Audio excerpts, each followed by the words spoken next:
โอ้หน่วยงานกระต่ายก็จะเอาไข่มดแล้ววับมันมีแต่หางกูไงทุกคนพี่แม่มันเป็นไรเขาเอาแล้วเลาะเก็บผักกูดได้นี่หลายเติบเลยนี่นี่สกูดนี่ยอดผักกูดงามนี่3 เก็บนี่พี่น้องมาพี่น้องมาเด้อพี่น้องกูจัดเด้อกูดลงกันเด้อพี่น้องเองเลาะเก็บผักกูดขัดแค่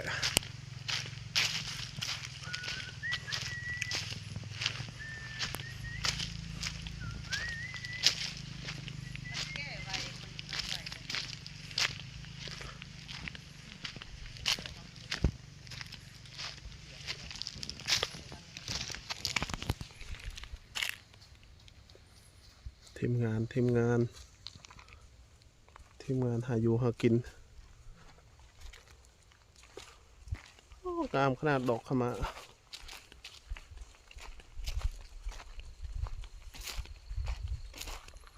ดอกขมาเรื่องอลามทั่วห้วยเลยแค่คนละแง่นะคนละแง่นะไม่ได้มันก็ต้องสอดเสียเดียวนะ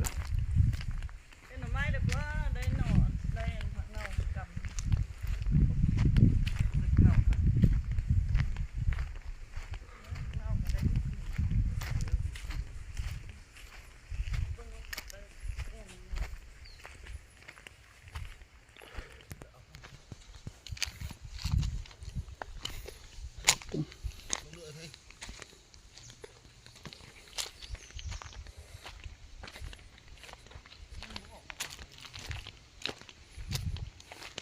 ร้องแรงกันเนาะ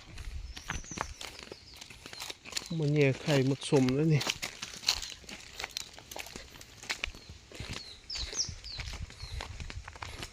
ดีห้ามสุกใส่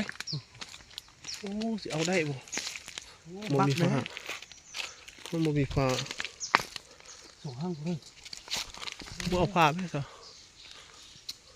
เอาบ่เอาก็เอาแล้วหยาบเชียวไอ้สู้บ่เอาไอ้สู้บ่เอาพักแกงคักเนาะคักเลย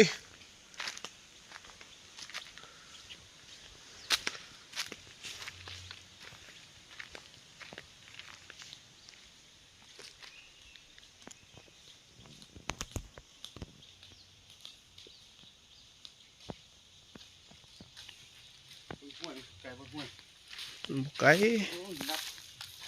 มันสิไก่ไม่ใช่ไก่นะลูกไก่นี่ก็หอดเลยนี่ประมาณ300 เมตรก็หอดกกให้ได้หน่อยนึงโมเมนต์เนาะ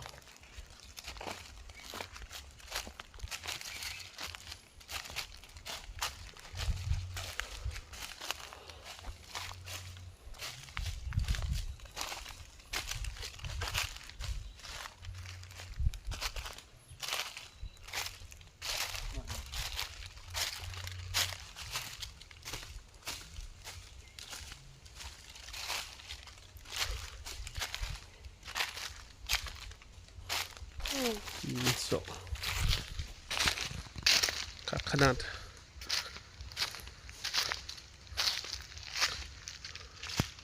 เรื่องโอ้คักว่ามันมีคุมสมบัติบ่นี่ซุปเปอร์คุมสมบัติได้นี่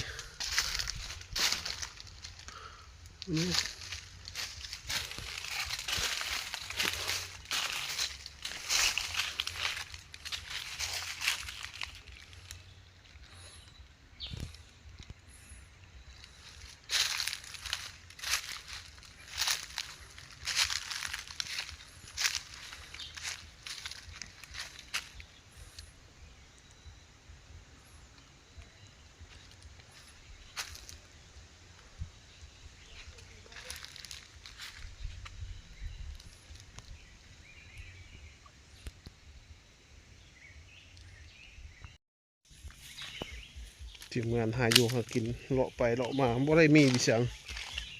ซ้ำมาเที่ยวลิ้นตัวคักแท้ ส่ไปย่างรัดขึ้นไปนี่ เออ ลองบางย่างรัดกันย่างรัดออกมาอันนี้นะ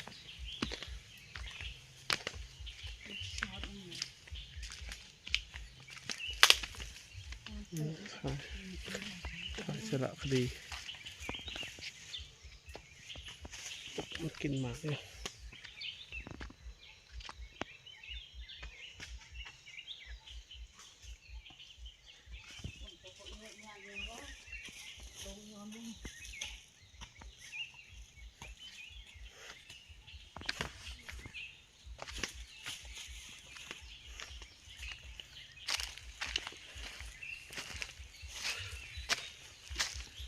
โอ้น้ำแห้ง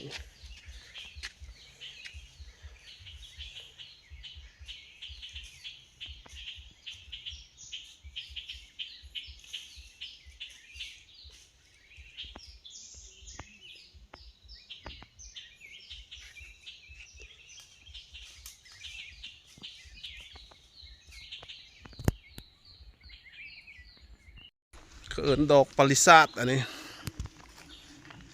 ดอกปริศาสงามจังเลย โอ้ยจนหอดแบบนี้ไม่กินเลยไปหน้าไป งามอีหลีงามอีหลี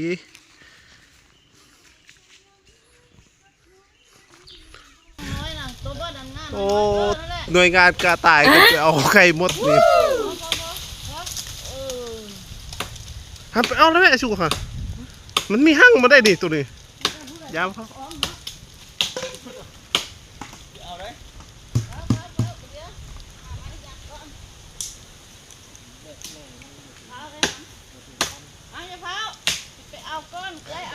บ่เฝ้าเอาตัวเทิงก็ได้และมันยังบ่นี่หรอกตัวน่ะ บ่มันที่หล่นลงมา จะบ่ทันตัดขาดเลยเอาบ่ดิ เพิ่นจะบอก ยังหั่งใหญ่บ่ดิ เอานี่บ่ หั่งใหญ่ โอ้เอาไปแล้วมันหมดนั้นมันตอนนั้น มันยังบ่แตกออกไปนะมันก็ยังอยู่ในห้าง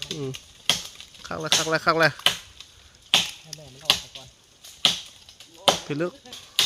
หน่วยงานทำมาหากินแบบดับซูนนะนี่ เอาไป มันเป็นพวกธรรมะ ดับทุกไข่บดดับทุกกกใบ โหดเกิน มันเป็นไม่ดูโหบ่ได้นะนี่ไม้มัน นี่หางมดกับพี่ ไม้ธรรมะให้ ขอใบหางใหญ่ขนาดเลย ไปนะฮะมันยืดชื่อเลยไอ้โอ้ พี่ลึก เพิ่นจะบอกไปดิ มาแล้วเบิ่งบ่ดิมีไข่อยู่บ่ ยังแตกมันอ๋อมันดึงซอยเดี๋ยวแล้วมันได้ออกเลย ยากกับเสียงทำนะ สิได้บ่ให้เฮ้ห้องห้างห้องยืงจัง เราก็ถ่ายคลิปสก่อนเลยจะบอกเรื่องหั่ง มันหาแล้วก็เอาแล้วตัวนี้เขาโอ้ยเขาเอาแล้วเอาเลยเด้ง่ายเลยมันไม่มีก็โดนทั้งหมดทาง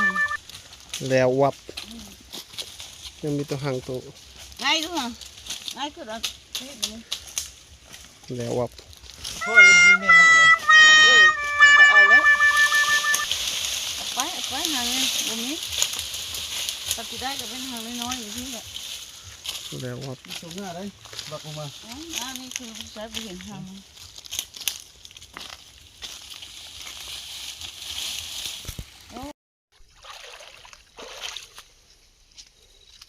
เลาะเก็บผักกูดนี่ได้นี่หลายเติบเลยนี่อันนี้สปูกำลังเก็บ